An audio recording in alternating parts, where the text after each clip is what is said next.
नमस्कार, आप देख रहे हैं टक्कर। मैं हूं आपके साथ पराग गुप्ता। उत्तर प्रदेश विधानसभा चुनाव की 10 मार्च को मतगणना होनी है, लेकिन मतगणना से ठीक पहले ईवीएम को लेकर हंगामा मच गया है। वाराणसी समेत कई जगह विपक्ष ने ईवीएम बदलने के आरोप लगाए हैं। उधर लखनऊ में प्रेस कॉन्फ्रेंस कर ईवीएम को बदलने को लेकर अखिलेश यादव ने काफी गंभीर सवाल उठाए हैं। साथ ही साथ ईवीएम की रखवाली के लिए अखिलेश यादव ने फरमान भी जारी कर दिया है। अखिलेश यादव ने अपने कार्यकर्ताओं से कहा कि वे लगातार मतगणना स्थल पर बने रहें और निगरानी करते रहें। इस फरमान के बाद समाजवादी पार्टी समेत विपक्षी दल के लोगों ने भी मतगणना स्थल पर डेरा डाल दिया है और दिन के साथ साथ रात में भी निगरानी करने में लगे हुए हैं। उधर बीजेपी का कहना है कि हार को देखकर समाजवादी पार्टी बौखला गई है। ईवीएम पर जारी बवाल का फैसला अब कल होना है। तो अखिलेश यादव के ईवीएम पर उठाए गए सवालों को लेकर अब विपक्ष और ज्यादा चौकन्ना हो गया है। हालांकि सुरक्षा और ज्यादा स्ट्रांग रूम के बाहर बढ़ाई गई है और विपक्ष के जो कार्यकर्ता हैं वो भी स्ट्रांग रूम के बाहर लगातार दिन और रात पहरा दे रहे हैं। कल मतगणना होनी है और हलचल काफी ज्यादा इस वक्त पूरे सूबे में बढ़ी हुई है। वाराणसी में भी कुछ इस तरीके की चीजें सामने आई, उसके बाद बाकी जगहों पर भी जो कार्यकर्ता हैं समाजवादी पार्टी के वो और ज्यादा सक्रिय हो गए हैं। हलचल सियासी इस वक्त काफी ज्यादा तेज उत्तर प्रदेश के अंदर है। 7 चरणों में चुनाव संपन्न हो चुका है और अब कल का इंतजार। कल मतगणना होनी है और जो एग्जैक्ट पोल हैं वो कल सबके सामने होंगे। तो ये चर्चा आज हम इसी पर करेंगे।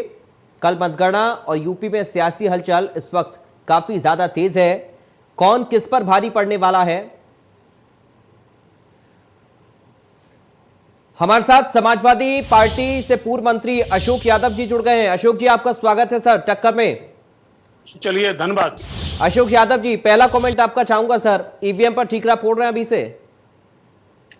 देखिए, बात ये रही है, हर आदमी का इतिहास होता है जी।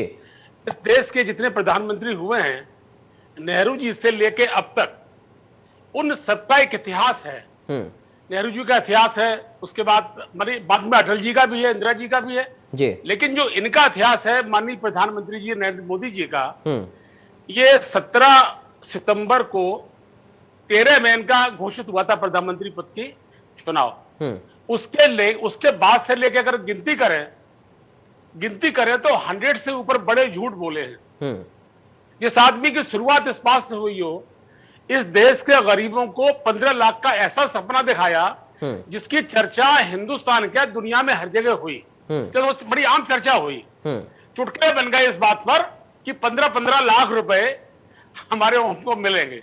लेकिन उसके बाद हुआ क्या कि आज 8 साल बाद 80% आदमी को गुलाम बनाकर 2-2 किलो गल्ला बांटने लगे।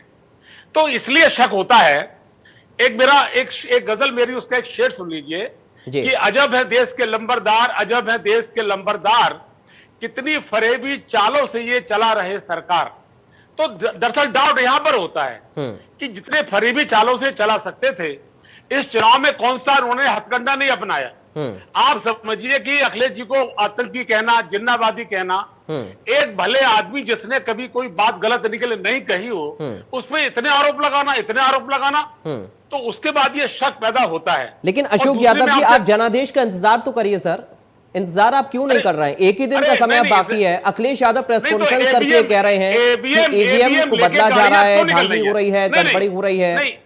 अरे ईवीएम लेके गाड़ियां क्यों जा रही? मैं आपसे पूछना चाहता हूं कि आजकल चुनाव चल रहा है, अभी हम गाड़ी लेकर, लेकिन प्रशासन कह रहा है कि वो तो ट्रेनिंग के लिए हम ले जा रहे थे। कम से कम ट्रेनिंग तो देनी होगी ना जो लोग मतगणना करेंगे। नहीं, अरे ये तो कहेंगे नहीं गलत काम को ले जा रहे हैं। आज वो यही कहेंगे। लेकिन मेरा कहना यह है कि संवेदनशील मामलों में, अच्छा बताइए, जब चुनाव होता तो हमारे असला क्यों जमा करा लिए जाते हैं? क्या खतरा मुझे आज नहीं है?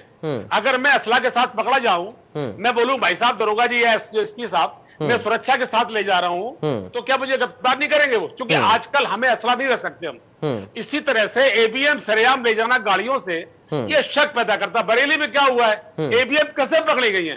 ईवीएम पकड़ी गई है एक नगर पालिका के बड़े लोडर में। तो ऐसे में ये शक पैदा होता है। इसीलिए अखिलेश जी ने एक बयान दिया है। उन्होंने ये तो कहा नहीं है, उन्होंने ये बयान दिया है कि कुछ भी करा सकते हैं, चूंकि 24 के लेकिन चुनाव के चक्कर में ये क्या 22 को है या कुछ अशोक यादव, ये क्या है कि लोकतंत्र का आखिरी चुनाव है और ये क्रांति का अब समय होगा, ये सारी चीजें क्या हैं सर? ये क्या हताशा नजर आ रही है समाजवादी पार्टी की हार की आपको? अभी से आप मान रहे हैं अपनी हार? अभी तो जनादेश आया भी नहीं है। अरे तो क्या हम घर बैठेंगे? जनादेश तो कल मान लेंगे हम। भाई मैंने आपसे कल एक बात पढ़ी थी कि इसका कहीं नहीं इति अथ है, इतमानी शुरुआत अतमानी अंत, इसका कहीं नहीं इति अथ है, जीवन सतत साधना पथ है। ये हमारी साधना पथ है जिससे हम चल रहे हैं। ये 2 दिन की भी साधना हमारी है, क्योंकि जब वो हार रहे हैं उनके दिमाग में आ गया है कि अगर 22 का चुनाव हार गए तो आने वाला चुनाव 24 का इनके हाथ से निकल जाएगा। तो सर ये तो आपके लिए अच्छी खबर है ना, अगर आपको ऐसा लग रहा है कि समाजवादी पार्टी की लहर चल रही है तो फिर इतनी ज्यादा बौखलाहट आप क्यों दिखा रहे हैं सर?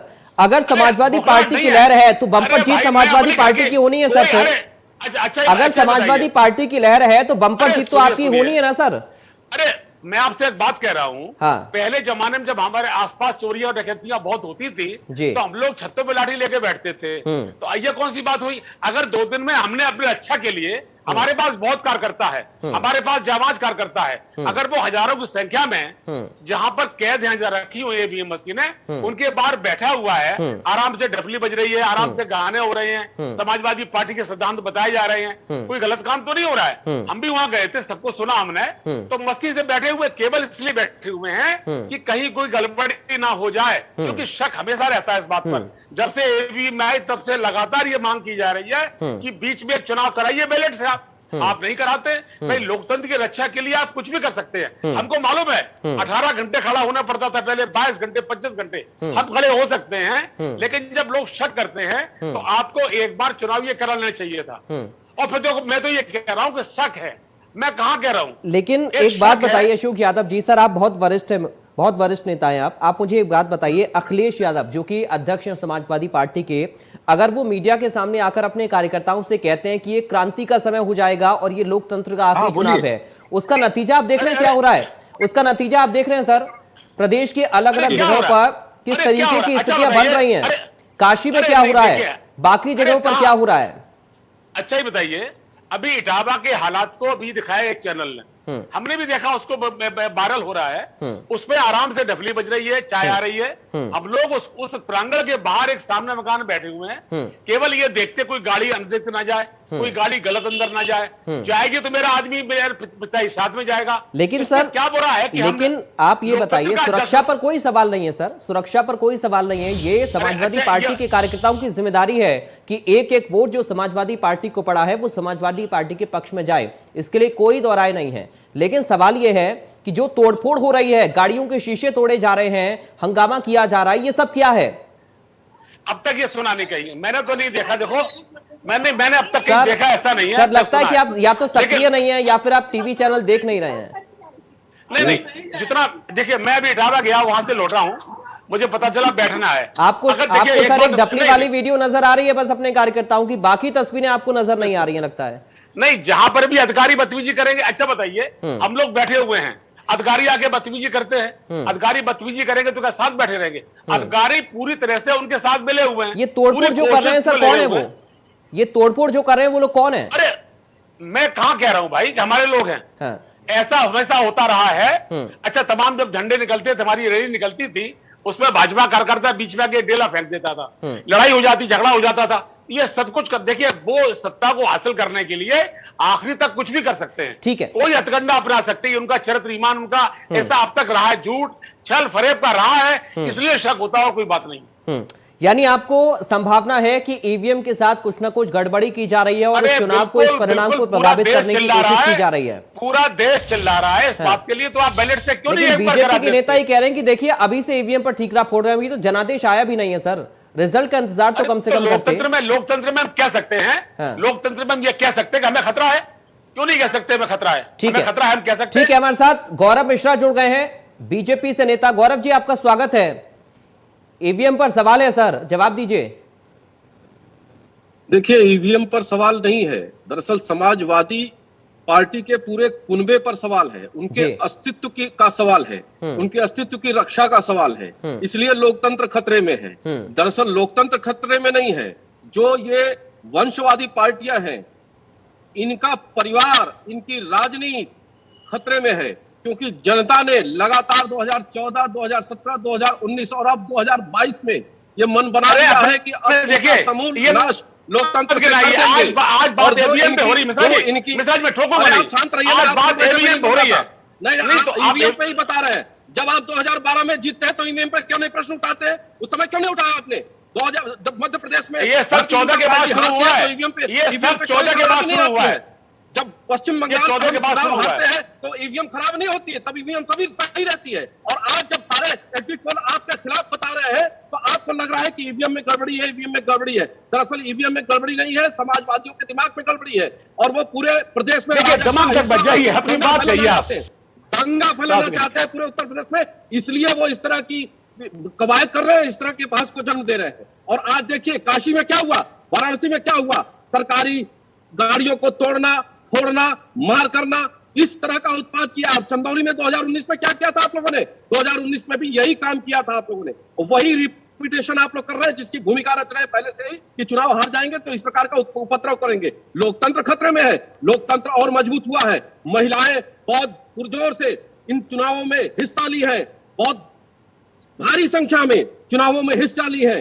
जो बूथ कैप्चरिंग होती थी, आपके ही पार्टी का चुनाव हो रहा था इटावा में, और हमारे एक बूथ अध्यक्ष गौरव मिश्रा जी, सर अभी आप सरकार में हैं, गौरव मिश्रा जी अभी आप सरकार में हैं, ये आपकी डबल जिम्मेदारी है कि अगर समाजवादी पार्टी को या विपक्ष के किसी भी नेता को एक लेश मात्र भी चिंता हो रही है तो आप उसको दूर करें।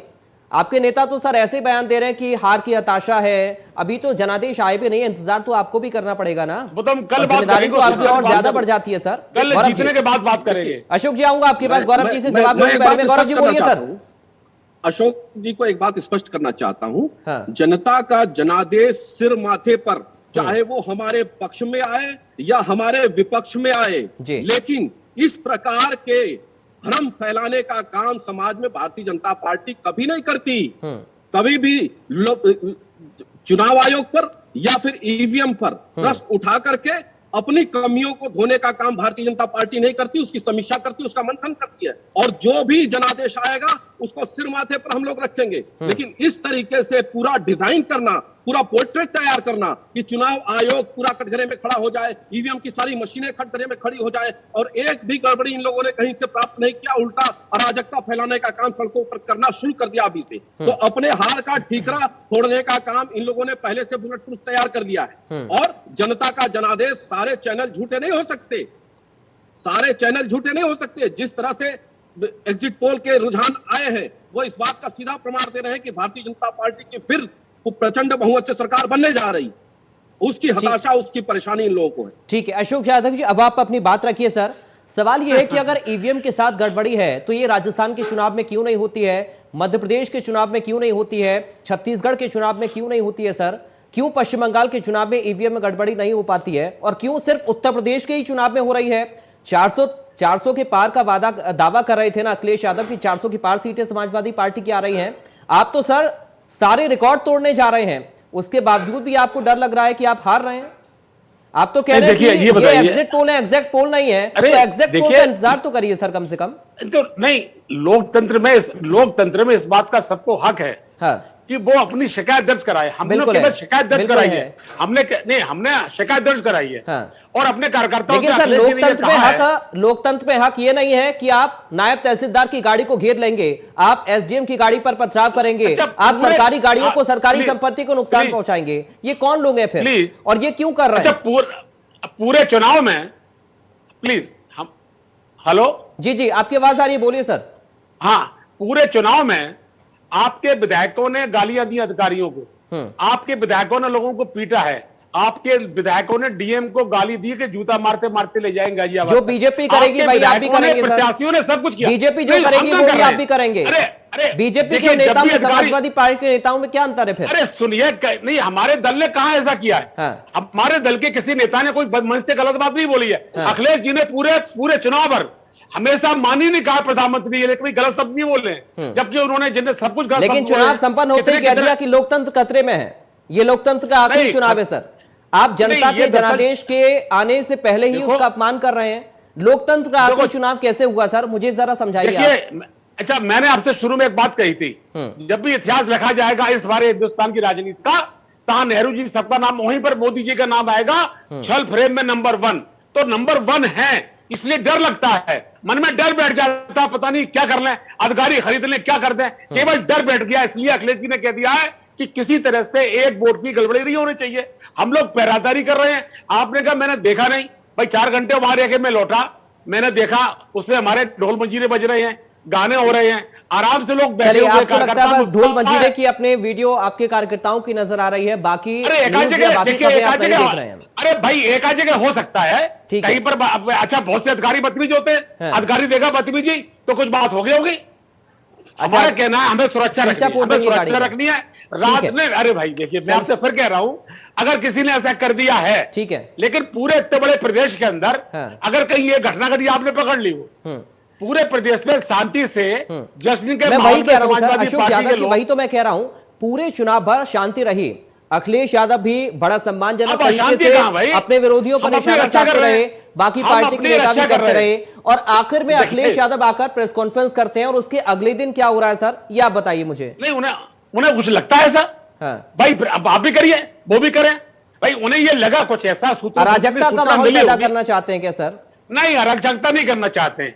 उन्होंने हमारे अपने कार्यकर्ताओं को तैयार किया है। हाँ। आप वहां रहिए, आप वहां बैठिए, वहीं चाय नाश्ता करिए, ठीक है। नियमानुसार बैठ के ठीक है, वहां पर गौरव जी। रक्षा करिए ईवीएम की। ठीक है, गौरव जी कुछ ये कहना चाह रहे हैं, बोलिए हमारे गौरव वोटों जी। की रक्षा हो जाए।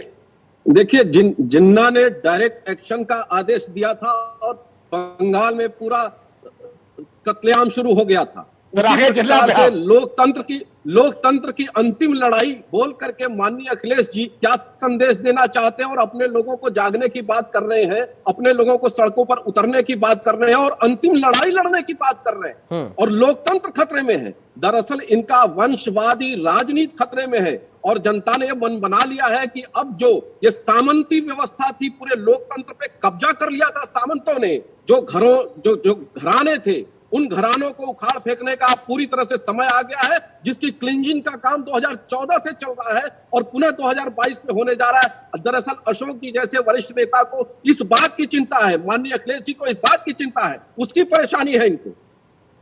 लेकिन गौरव जी, जिम्मेदारी आपकी बढ़ रही है सर, एक बार फिर से वही सवाल आपसे मैं कर रहा हूं, आपकी जिम्मेदारी बढ़ रही है। अगर आपके विपक्ष के साथियों को जरा सा भी शक है तो ये जिम्मेदारी आपकी ज्यादा है कि कैसे आप सुरक्षा, उनको ईवीएम की सुरक्षा को लेकर आश्वस्त करते हैं।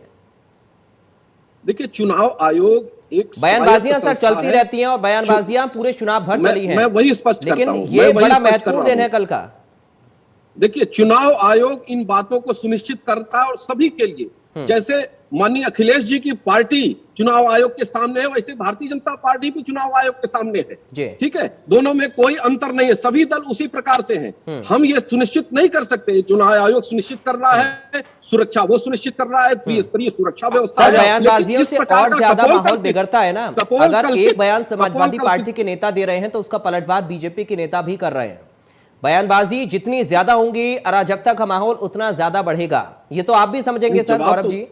जवाब तो देना पड़ेगा ना, जब वो प्रश्न उठाएंगे हमारे ऊपर तो उसका स्पष्टीकरण तो देना पड़ेगा, और उसका स्पष्टीकरण यही है कि क्यों झूठ और भ्रम फैला रहे हैं। जो चीजें हैं उसको स्वीकार करिए, और जो आएगा उसे भी स्वीकार करिए। यदि हार होती है तो उसे भी सहर्ष स्वीकार करिए, और जीत होती है तो उसे भी सहर्ष स्वीकार करिए। इसमें परेशान होने की क्या आवश्यकता है, इसमें क्रांति करने की क्या आवश्यकता है। आप कह रहे हैं कि क्रांति करनी होगी, कौन सी क्रांति करनी होगी भाई? 1947 से पहले वाली क्रांति करनी होगी या कोई नई क्रांति करनी होगी? देखिए, जातिवाद की राजनीति दम तोड़ रही है, और जिस तरह से रुझान आए हैं, सभी वर्गों का समर्थन और प्यार स्नेह मिला है भारतीय जनता पार्टी को, वो परेशानी है इनकी। और इन्हें इस बात का पूर्ण भरोसा है कि ये चुनाव के बाद इनका जो राजनीतिक पैटर्न रहा है वो पूरी तरह ध्वस्त हो जाएगा।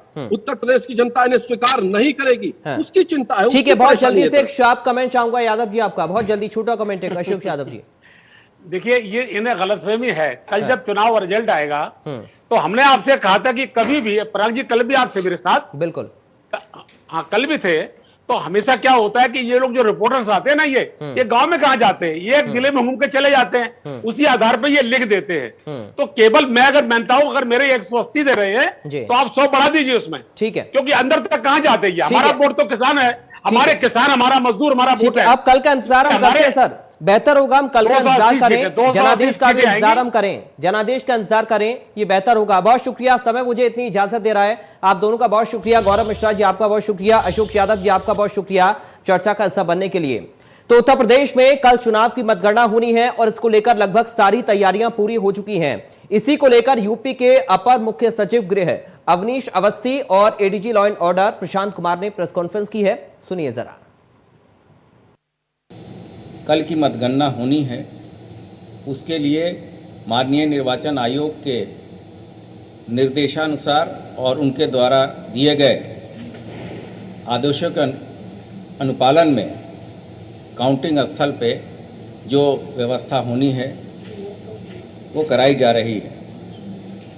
ईवीएम सुरक्षा के लिए जो मानक के हिसाब से केंद्रीय सुरक्षा बल लगाए जाने हैं उनको लगाया गया है तथा सिर्फ मतगणना के लिए लगभग 70,000 सिविल पुलिस, 245 कंपनी अर्धसैनिक बल तथा 69 कंपनी पीएसी का व्यवस्थापन किया गया है। इसके अतिरिक्त जितने भी संवेदनशील स्थान हैं वहाँ पे कुछ स्ट्राइकिंग और स्ट्रैटेजिक रिजर्व रखने के निर्देश दिए गए हैं। अपने बात रखी है। इलेक्शन कमीशन के मतगणना की जो गाइडलाइंस हैं वो बहुत क्लियर है और पुलिस विभाग के माध्यम से, शासन के माध्यम से निरंतर जो है डिटेल्ड गाइडलाइंस गई हुई हैं जिसमें एक एक बिंदु पर विस्तृत निर्देश दिए गए हैं। इलेक्शन कमीशन ने जितना फोर्स मांगा गया था उससे अधिक फोर्स की व्यवस्था कर दी गई है और हर जिले में पर्याप्त सेंट्रल फोर्सेस और जैसा कि अभी एडीजी एलओ साहब ने बताया पर्याप्त पुलिस के सीनियर ऑफिसर्स और पर्याप्त जो है पुलिस पर्सनल भी वहाँ लगाए गए हैं। जो भी इलेक्शन से जुड़े अधिकारी हैं उनको पूरी पारदर्शिता के साथ कार्य करने के निर्देश दिए गए हैं। यूपी में ईवीएम की सुरक्षा पर उठे सवाल को लेकर केंद्रीय मंत्री धर्मेंद्र प्रधान ने अखिलेश यादव पर पलटवार किया। उन्होंने कहा कि अखिलेश यादव हताश हो गए हैं। समाजवादी पार्टी के नेतृत्व पूर्व मुख्यमंत्री अखिलेश यादव जी हताश हो गए हैं, बौखलाए गए हैं। एक संवैधानिक पद में रहने की बावजूद आज भी वो स्वयं एमपी है। जिस भाषा का उन्होंने कल सार्वजनिक रूप में प्रयोग किया,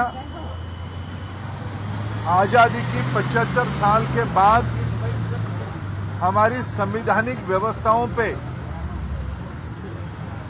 अनास्था प्रकट करना, ना केवल अनास्था प्रकट करना, उसको सबहट करने का, उसको धक्का मारने का, उसको निंदा करने का, ध्वस्त करने का पूरा प्रयास किया गया। ये प्रजातंत्र में ये मानसिकता बहुत खतरनाक है। इसी प्रक्रिया में आप चुनाव जीते हो, चुनाव की हार को भी स्वीकार करना चाहिए। प्रजातंत्र में जनता की फैसला सर्वोपरि होता है। नतीजा कल आएगा। एग्जिट पोल कोई पार्टी की व्यवस्था नहीं है। कभी कभी एग्जिट पोल सत्य भी दिखाता है, कभी कभी अतिशयोक्ति भी करता है, उसमें हमारा कुछ टिप्पणी नहीं। तो फिलहाल टक्कर में इतना ही। बाकी खबरों के लिए आप देखते रहिए इंडिया न्यूज। नमस्कार।